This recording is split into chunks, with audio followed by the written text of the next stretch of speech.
जिसकी भी शादी हो, लीड पेयर को इस बहाने निपटा दिया जाता है। एक बार फिर से उन दोनों के फेरे हो जाते हैं, आंखों में आंखें मिलती हैं, लड़का लड़की को सिंदूर लगाता है, लड़की मंगलसूत्र पहनकर खुश हो जाती है। ईशानी और रणवीर की लाइफ में भी तो कुछ ऐसा ही हो रहा है। बेगानों की शादी में रणवीर और ईशानी निपट गए। जी हाँ, यहाँ पे देवांश और कृष्णा की शादी हो रही होती है एंड रिचुअल कुछ ऐसा होता है कि एक कपल को लड़के वालों की साइड से एक कपल को जो भूखे पेट है उनको ये पूजा करनी होती है। सो बाय चांस ऐसे हुआ होता है कि रणवीर और मैंने सुबह से कुछ नहीं खाया होता, तो हम दोनों पूजा में बैठते हैं। सारे रस्म और रिवाज होते हैं वहाँ पर। रीति रिवाजों का हवाला देकर ये दोनों एक दूसरे के और करीब आ गए। मंगलसूत्र और सिंदूर का सेशन भी हुआ और इस बहाने इन दोनों को ग्रेटेस्ट इम्पोर्टेंस मिल गई।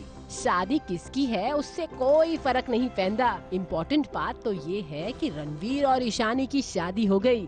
लगन मंडप पर एक दूसरे को देखते हुए रणवीर और ईशानी खूब इमोशनल भी हुए। और हाँ, इन दोनों का रोमांस तो बहुत चर्चा में है। आए दिन ये शिखर और रितिका को बेवकूफ बनाते ही रहते हैं।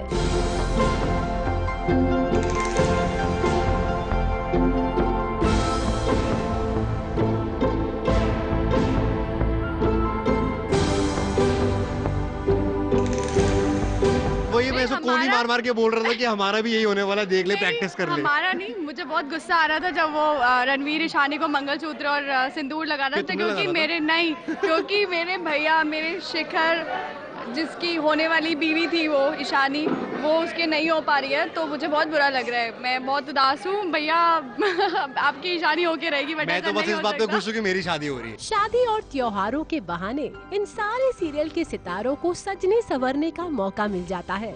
आज ईशानी की खुशी का कोई ठिकाना नहीं।